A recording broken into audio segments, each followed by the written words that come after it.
संत शिरोमणि आचार्य गुरुवर विद्यासागर जी महाराज की जय। नवाचार्य श्री समय सागर जी महाराज की जय। अरहम योग प्रणेता पूज्य मुनि श्री प्रणम्य सागर जी महाराज की जय। ओम अरहम नमः।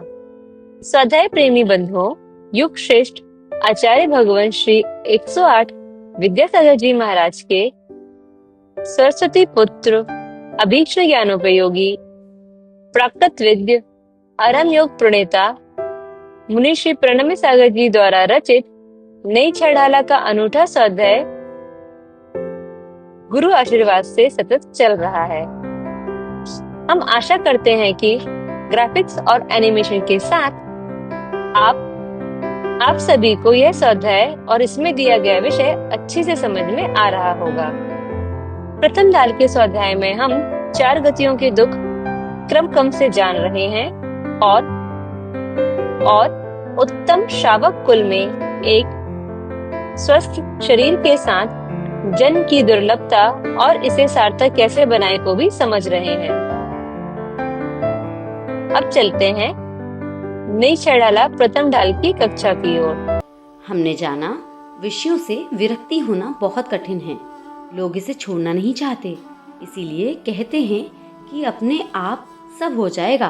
वे बाहुबली भगवान की भी निंदा कर लेते हैं कि जो काम भरत चक्रवर्ती अंतर मुहूर्त में कर लिए उसके लिए वे 1 वर्ष तक खड़े रहे, लेकिन भीतर से विषयों की इच्छा ही नहीं होना, इसमें पसीना निकल जाता है। बाहुबली भगवान को खड़े खड़े महीनों हो गए। चींटियों ने काटा, बेलें चढ़ी, लेकिन वे वैसे ही रहे। बैठ जाऊं, बेल हटा लूं, यह भाव भी स्पर्शन इंद्रिय की तृष्णा है। वे देखते हैं कि इंद्रिय की आसक्ति का भाव किस कारण से उत्पन्न हो रहा है और उस संस्कार पर वार करते हैं। यह साधक के अंतरंग में निरंतर चलता रहता है। ऐसे साधना करते करते, कष्टों को जीतते जीतते भी उन पर ध्यान न देते हुए मन को आत्मा में धर्म ध्यान में लगाए रखें, तब जाकर समाधि मरण होता है। शारीरिक और मन की पीड़ा को संभाल पाना बहुत बड़ा पुरुषार्थ होता है। मुनिश्री ने एक व्रती बहन का समाधि मरण करवाया था, जिन्हें मुंह में कैंसर था, पीड़ा थी, लेकिन फिर भी उनका रोजाना दर्शन करने का और संबोधन पाने का भाव नहीं छूटता था। इसे धर्म की तृष्णा कहते हैं। विषयों की तृष्णा मिटाने के लिए धर्म की तृष्णा उत्पन्न करनी पड़ती है। हम कीमो के कष्ट को तो सहन कर लेते हैं, लेकिन बिना कीमो के शरीर में परिवर्तन को सहन करते हुए, शरीर से आसक्ति हटाते हुए समाधि मरण करना दुर्लभ है। लेकिन यदि एक बार पीड़ा भोग ली तो फिर जन्म जन्म तक इस पीड़ा का सामना नहीं करना पड़ेगा। फैमिली मेंबर्स को लगता है कि समाधि मरण में उनके लिए एकदम से सब कुछ छुड़ा दिया जाएगा, इन्हें कुछ खाने पीने को नहीं दिया जाएगा, पर समाधि मरण में भी जितना उनके लिए उपयोगी होता है उतना सब दिया जाता है। उससे जल्दी आयु नहीं खिरती, बल्कि मोह के कारण जल्दी खिरती है। उन बहनों ने जल और उपवास के साथ 45 दिन निकाल दिए थे। हम खिलाते पिलाते और दवाइयों से इतने दिन भी नहीं जिला पाते। यह हमारी गलत धारणाएं बनी हुई हैं। हमें जैनिज्म का कोई भी कंसेप्ट पॉजिटिव नहीं लगता और हम खुद को सम्यक ज्ञानी कहते हैं, वीतराग विज्ञानी कहते हैं।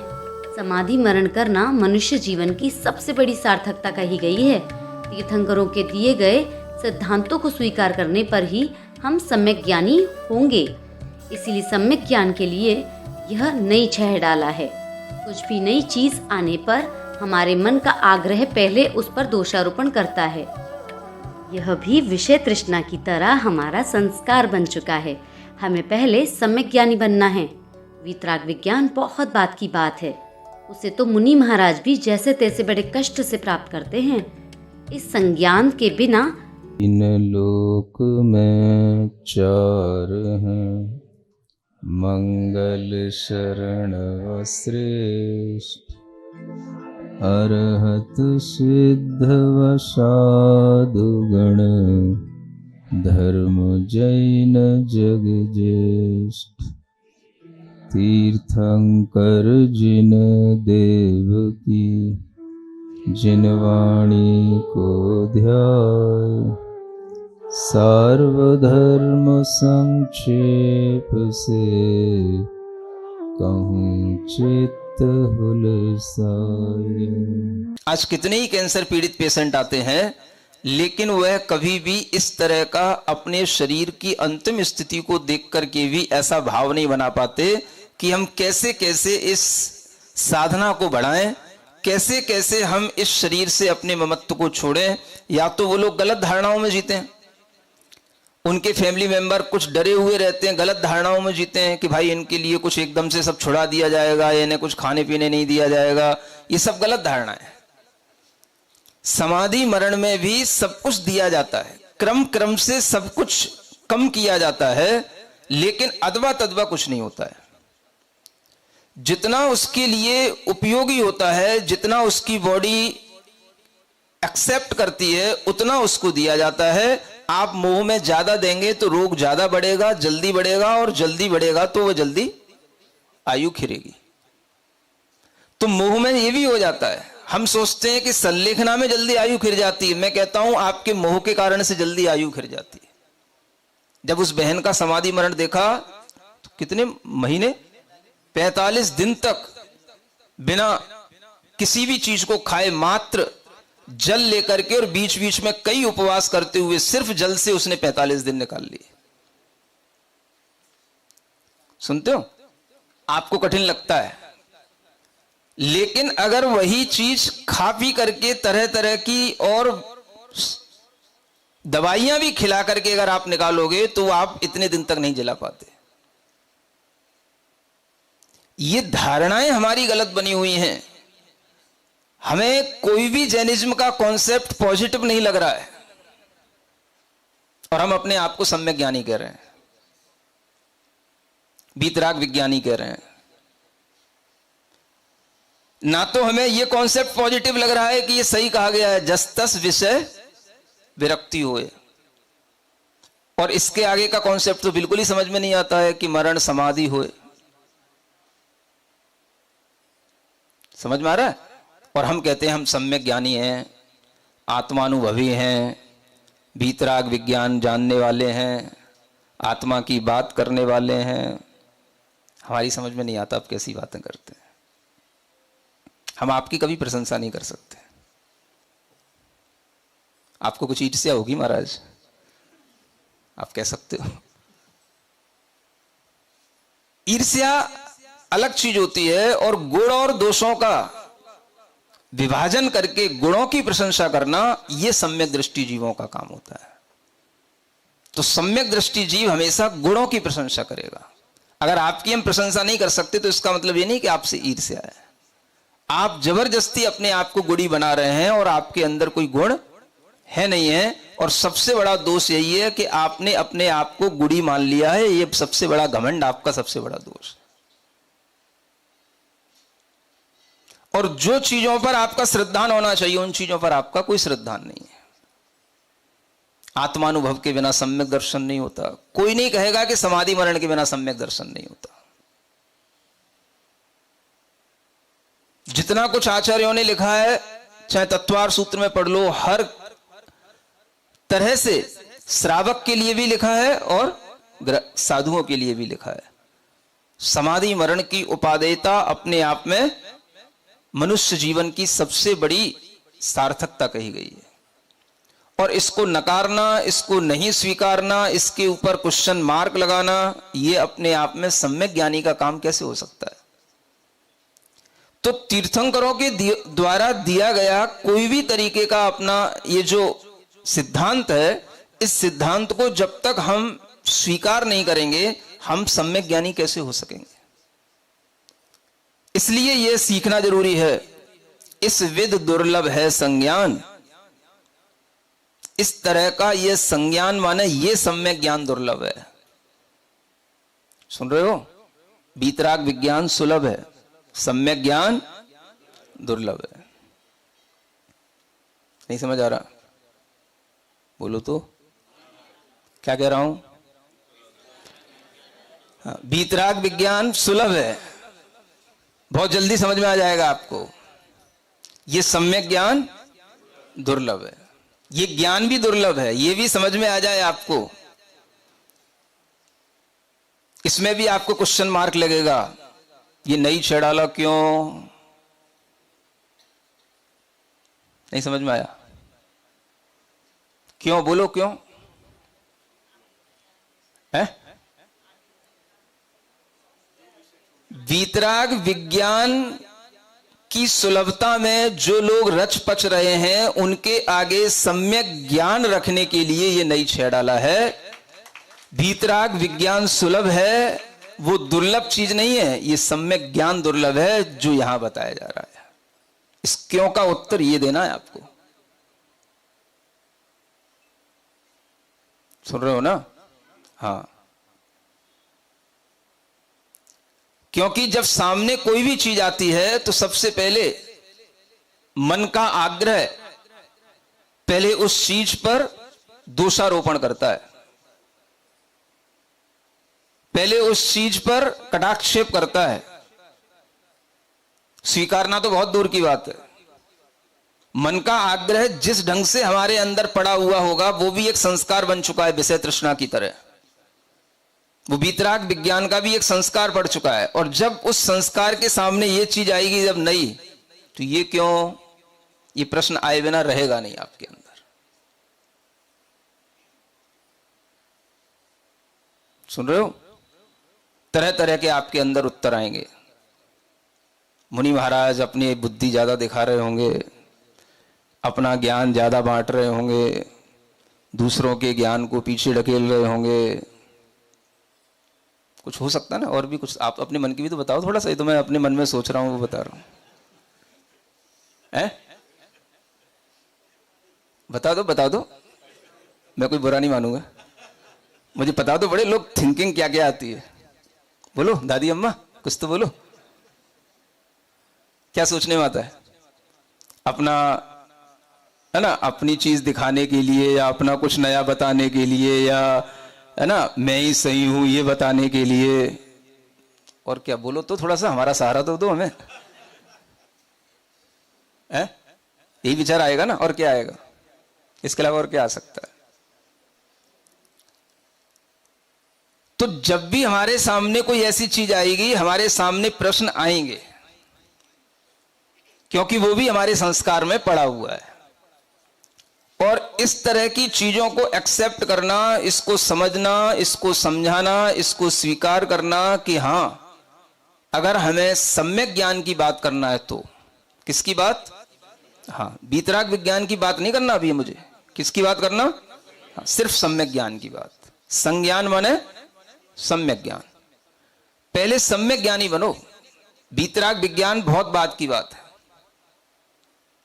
कष्ट तो इसी बात का है और विपरीतता इसी बात की है कि जो चीज बहुत बाद में प्राप्त होनी है वो आपने पहले ही प्राप्त कर ली, इसलिए अब कुछ भी आपके साथ नया घटित नहीं हो सकता।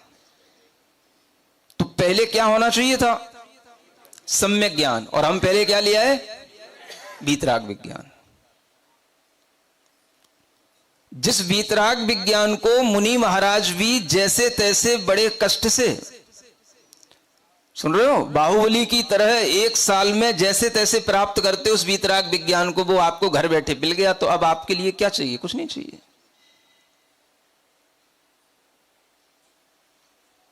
तो क्या दुर्लभ है? कौन सी छह डाला दुर्लभ है? समझ आ रहा है? ये सीखना है। इस विध दुर्लभ है संज्ञान। और अगर ये संज्ञान नहीं हुआ, ये दुर्लभता ज्ञान में नहीं आई, तो बिन विचार पशु मनुज समान। पशु और मनुज दोनों समान है, क्योंकि फिर आपने कोई विचार ही नहीं किया। क्या और दुर्लभ, क्या और दुर्लभ, क्या और दुर्लभ, इस तरह की दुर्लभता का विचार आए बिना आप आगे आगे का अपना स्टेप कभी भी आत्मोन्नति के लिए बढ़ा नहीं सकोगे।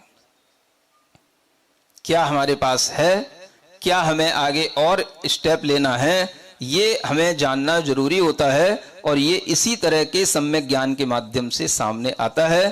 तो इस सम्यक ज्ञान की बात यहां पर आपके लिए जो कही गई है, ये भी एक बहुत ही सामान्य सम्यक ज्ञान है। नहीं समझ में आ रहा है? सामान्य का मतलब सबकी समझ में आने वाला। अभी इसमें शास्त्र की तो कोई बात है ही नहीं है, ये तो सब कॉमन बातें हैं जो अपने को समझ में आ रही हैं। जो सम्यक ज्ञान वास्तव में प्रमाण और नयों और विशेष जीवादि पदार्थों को जानने से होगा वो अलग चीज है,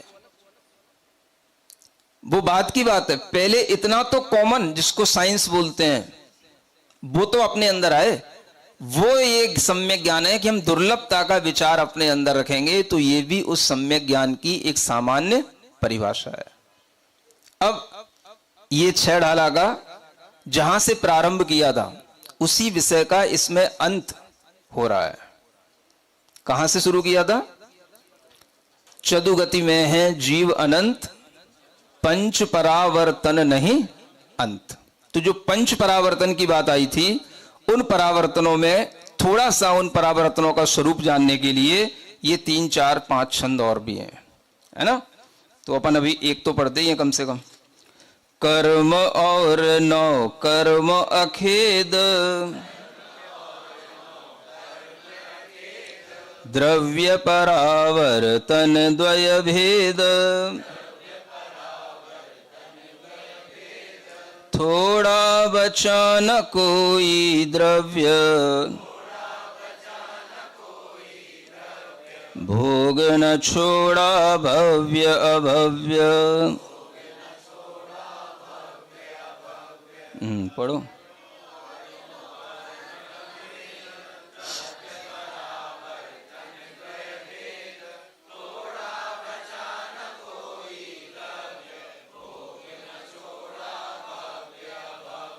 ये द्रव्य परावर्तन है। द्रव्य माने मैटर, है ना।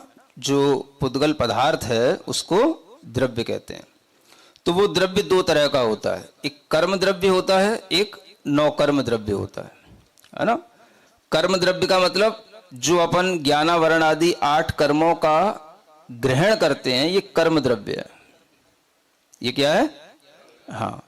और जो शरीर के योग्य जो पुद्गल वर्गणाओं को हम ग्रहण करते हैं, जिस शरीर के योग्य, शरीर को बनाने के लिए जिन पर्याप्तियों के माध्यम से शरीर आदि की वर्गणाओं को ग्रहण किया जाता है, ये सब क्या है? ये 9 कर्म द्रव्य है। तो जीव हर समय पर कर्म द्रव्य को भी ग्रहण कर रहा है और हर समय पर 9 कर्म द्रव्य को भी ग्रहण कर रहा है।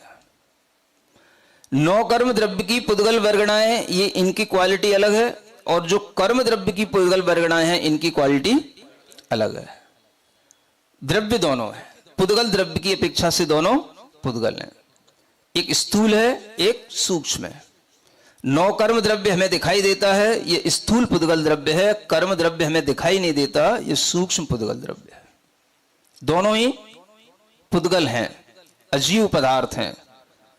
और इन दोनों ही द्रव्यों को ग्रहण करना और छोड़ना, ग्रहण करना और छोड़ना, इस जीव ने अतीत काल में इतना किया है कि आचार्य कहते हैं थोड़ा बचा ना कोई द्रव्य। मतलब थोड़ा भी कुछ बचा नहीं है अब। कौन सा? जो कुछ रह गया हो बस अब उसको और ग्रहण कर लें और उसके बाद में हम फुर्सत हो जाएं। ऐसा कोई भी, न तो शरीर के योग्य पुद्गलों वाला कोई द्रव्य बचा और ना कर्म के योग्य पुद्गलों वाला कोई द्रव्य बचा। अतीत काल में इतना द्रव्य हमने ग्रहण कर लिया है और उसको ग्रहण करके छोड़ भी दिया है। इससे कोई मैटर नहीं कि आप भव्य हैं कि अभव्य हैं। सुनते हैं? थोड़ा बचा न कोई द्रव्य, भोग न छोड़ा भव्य अभव्य। भोग इसी को कहते हैं जो आपने ग्रहण किया और वह जब आपके लिए छूटेगा तो वो भोग करा करके छूटेगा। जैसे आपने किसी कर्म का बंध किया, 7 या 8 प्रकार के कर्म हमेशा बनते रहते हैं। आयु कर्म कभी कभी बनता है, इसलिए 7 प्रकार के कर्म हमेशा बनते हैं। मानो आपने कोई कर्म इस क्षण पर उन कर्म वर्गणाओं को, उन पुद्गल परमाणुओं के पिंड को आपने, जो कर्म योग्य हैं, उनको आपने ग्रहण किया अभी इस क्षण पर, है ना, जो हर समय हम कर ही रहे हैं। अब उसको जब हमने ग्रहण करने के बाद में वह कर्म जो हमारी आत्मा में बंध गया, वो जब हमारी आत्मा से छूटेगा तो वो हमें उसका फल दे करके बाहर निकलेगा, तो वो भोग कहलाएगा। वो तुम्हें अनुभव करा के जाएगा, सुख का या दुख का, किसी भी तरह से अपने कर्म फल का। इसका नाम क्या है? भोग। तो कोई भी कर्म जो हमने अपनी आत्मा में आज बांधा, इस क्षण बांधा, अब ये कर्म हमने जिस परिणाम से बांधा और उस परिणाम के माध्यम से जो पुद्गल कर्म की वह स्निग्ध रूक्षादि पर्यायें थीं, उन गुणों का जैसा परिणमन था, उनकी जैसी उन पुद्गल परमाणुओं की गंध आदि की अवस्था थी, उस अवस्था को बांधने के बाद में हमने मानो तुरंत तो वह कर्म हमारे उदय में आ नहीं जाएगा, तो उस कर्म द्रव्य को बांधने के बाद में अनंत बार हम और दूसरा अग्रहित द्रव्य भी बांधते रहते हैं। अग्रहित का मतलब होता है जिसे हमने पहले कभी ग्रहण नहीं किया हो। माने एक कर्म पुद्गल परावर्तन कैसे पूरा होगा उसकी मैं आपको शॉर्ट में प्रोसेस बता रहा हूं। तो जब हमने कोई एक क्षण पर इस कर्म बंध को ग्रहण कर लिया, उसके बाद में हमें अनंत बार अग्रहित परमाणुओं का ग्रहण होगा। कौन सा? फिर उसके बाद में अनंत बार मिश्र परमाणुओं का ग्रहण होगा, जिसमें कुछ ग्रहित होंगी और कुछ अग्रहित पार्टिकल्स दोनों तरह के होंगे।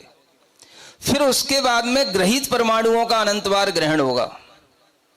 तब जाकर के एक दशा ऐसी आएगी जब हमने इसी ग्रहित परमाणु को ग्रहण करने के लिए फिर से वह समय हमारे सामने आए, जब हम इसी भाव से उन्हीं पुद्गल परमाणुओं को जो उसी स्निग्ध रूक्षादि गंध आदि की दशा में हैं, उनको फिर वैसा ही हम ग्रहण कर लें, तब वो एक कर्म पुद्गल परावर्तन कहलाएगा। कुछ समझ आया? अब दोबारा तो वीडियो बार बार सुनना तब आएगा। इसी तरीके से नौकर्म पुद्गल द्रव्य का मतलब ये शरीर के योग, जैसे अपना औदारिक शरीर है ना, देवनारकियों का वैक्रिक शरीर होता है, किसी का आहारक शरीर भी होता है, तो इन तीन शरीर के योग्य पुद्गल परमाणु अलग अलग होते हैं। 6 पर्याप्तियां उसी शरीर के अनुसार बनेंगी। इन 6 पर्याप्तियां तीन शरीर के योग्य जो पुद्गल परमाणुओं की वर्गणाओं को हमने जिस क्षण ग्रहण किया, उस समय पर जो उन पुद्गलों की दशा है, अवस्था है, जो उनकी स्निग्ध रूक्षादि गुणों की पर्याय है, जो उनमें गंध आदि का परिणमन है, वो हमने ग्रहण करके एक बार ग्रहण करके बांध करके अपने अंदर रख लिया। अब तुरंत वह हमारे लिए ग्रहण करके छोड़ने में नहीं आएगा। अब हम बीच में क्या करेंगे? अनंत बार अग्रहित पुद्गल परमाणुओं को ग्रहण करेंगे, फिर उसके बाद मिश्र परमाणुओं को ग्रहण करेंगे, जैसे कर्म में था ऐसे नौकर्म में, और फिर उसके बाद में ग्रहित परमाणुओं को ग्रहण करेंगे।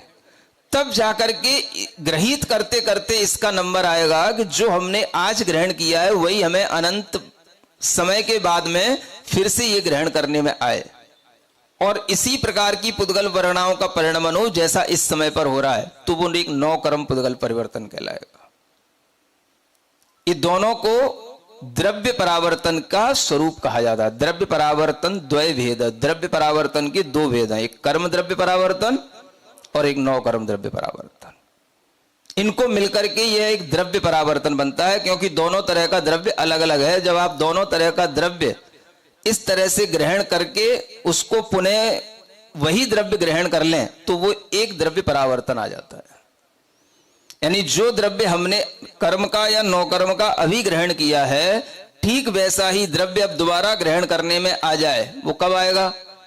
जब पहले ये ग्रहण किया हुआ तो छूटे, तब तो वही दोबारा आएगा। तब तक बीच में अनंत बार अग्रहित का ग्रहण होगा, अनंत बार मिश्र का ग्रहण होगा, और अनंत बार ग्रहित का ग्रहण होगा। उस ग्रहित के ग्रहण में ये ग्रहित जब होगा, तब ये हमारे लिए आएगा, तब एक द्रव्य परावर्तन कर्म का या नौकर्म का पूरा होगा,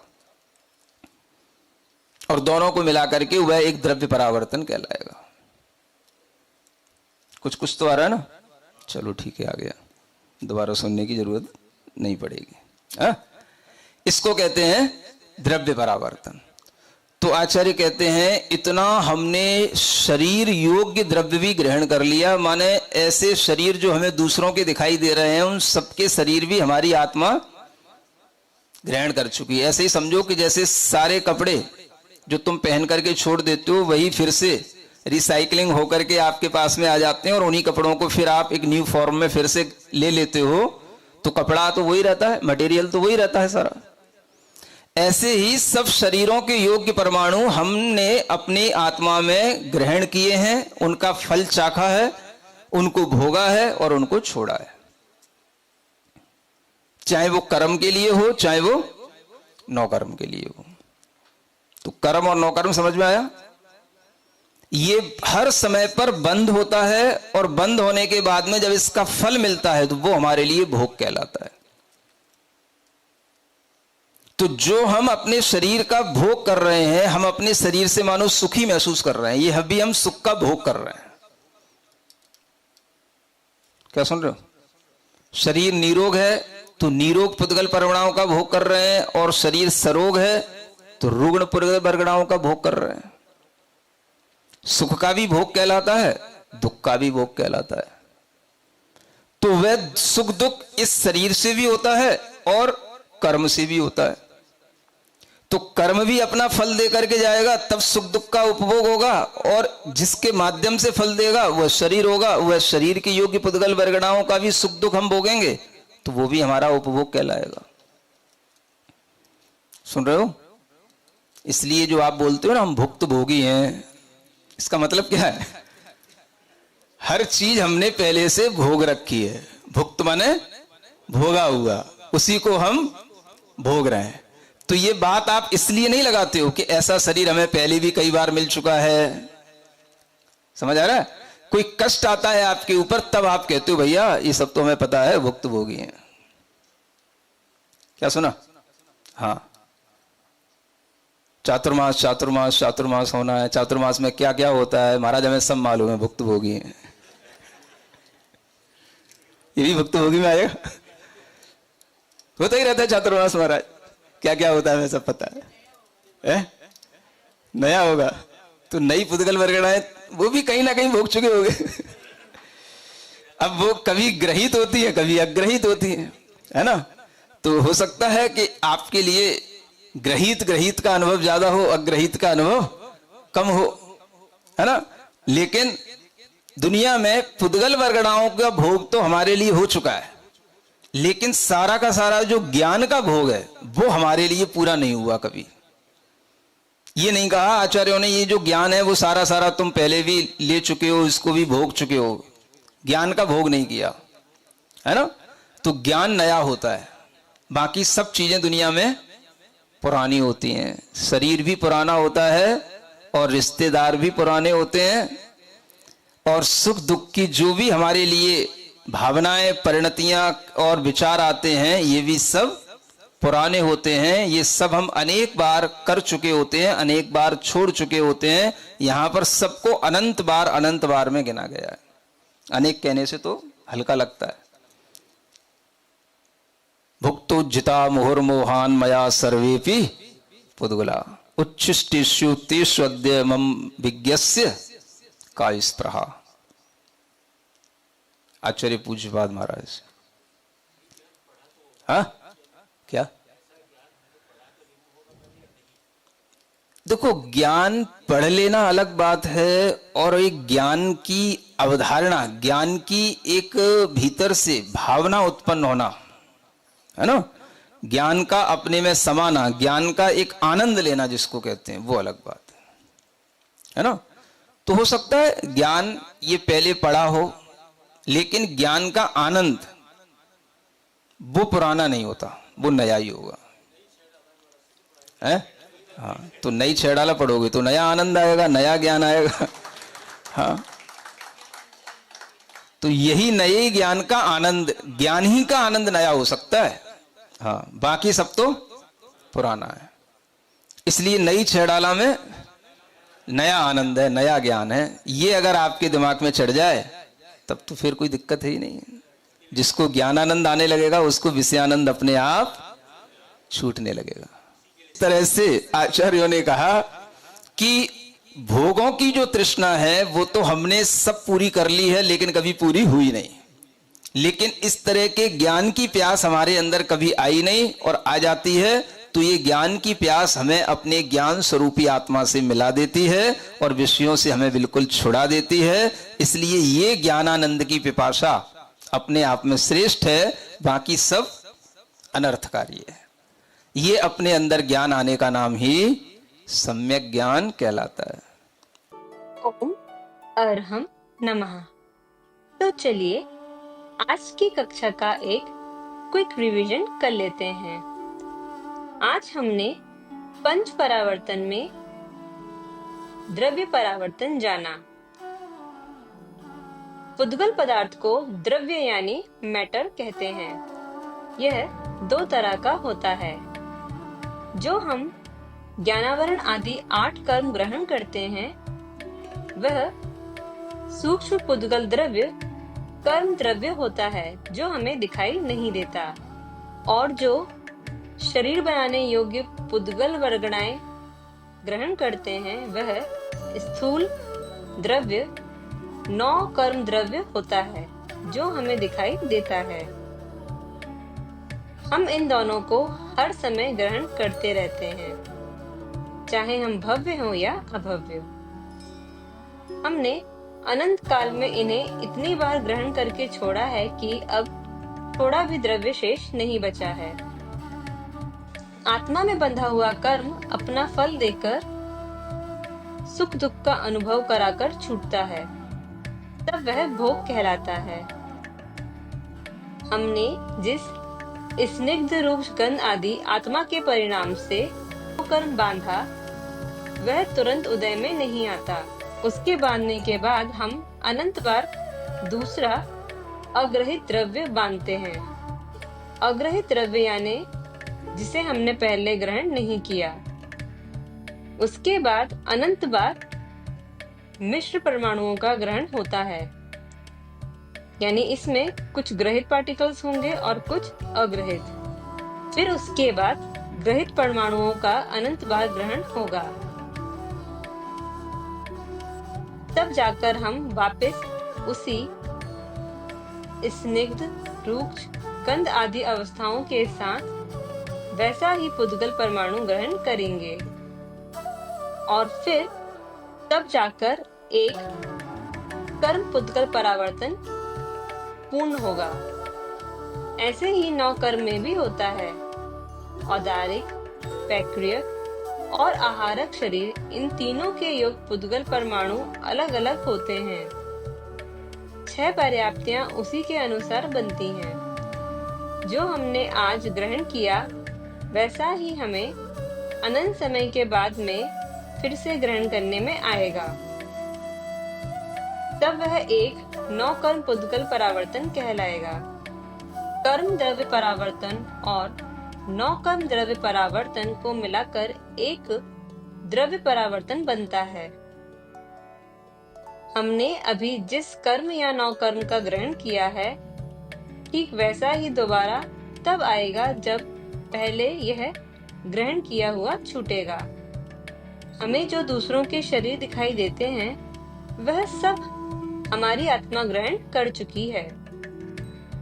जैसे जो कपड़े हम पहनकर छोड़ देते हैं वही रिसाइकल होकर न्यू फॉर्म में हमारे पास आते हैं। मटेरियल तो सारा वही रहता है। ऐसे ही हमने सब शरीरों के योग्य परमाणुओं को ग्रहण किया है और उनको भोगा और छोड़ा है। यदि हमारा शरीर निरोग है तो हम निरोग पुद्गल वर्गणाओं का भोग कर रहे होते हैं, और यदि सरोग है तो रुग्ण पुद्गल वर्गणाओं का। शरीर के योग्य पुद्गल वर्गणाओं का सुख दुख भोगना हमारा उपभोग कहलाएगा। दुनिया में सिर्फ ज्ञान ही नया होता है। ज्ञान पहले से अर्जन किया तो हो सकता है, लेकिन भीतर से उसका आनंद पुराना नहीं होता।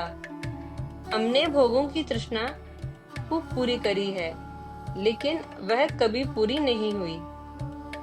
लेकिन इस तरह के ज्ञान की प्यास हमारे अंदर कभी नहीं आई। जिसको ज्ञान में आनंद आने लगेगा उसका विषयानंद अपने आप छूटने लगेगा।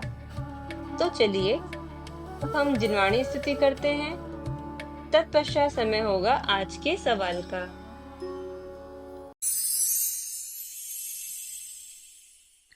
सिरिजिणवाणी जग कल्याणी जग जन मदतम मोहरी जन मन हारी गढ़हर हारी जन्म जरा भव रोग हरि तिथियराणम दिव्यझुणिम जो पढ़ई सुणई मय्ये धारई णाणम सौखमणन्तं धर्य सासद मोक्ष पदम पावई सासद मोक्ष पदम पावई। नई छेड़ाला आज का सवाल प्रतियोगिता में आप सभी का स्वागत है। आज का सवाल है, कितने प्रकार के कर्म हमेशा बनते रहते हैं? 5 प्रकार, 6 प्रकार, 7 प्रकार या 8 प्रकार? कल के सवाल का सही उत्तर है मरण समाधि। आप अपना जवाब हमें कल शाम 5 बजे तक भेजें। 3 भाग्यशाली विजेताओं को मिलेंगे आकर्षक उपहार। अपना जवाब भेजने के लिए लिंक पर जाएं या QR कोड स्कैन करें। आज की एक्टिविटी है, अपनी विषय भोगों में आसक्ति के लेवल को चेक कीजिए और नोटिस कीजिए कि क्या आप बिल्ली के समान उसमें डंडे खाकर भी पड़े हुए हैं या उनसे जल्दी दूर हो जाते हैं। ओम अरहम नमः।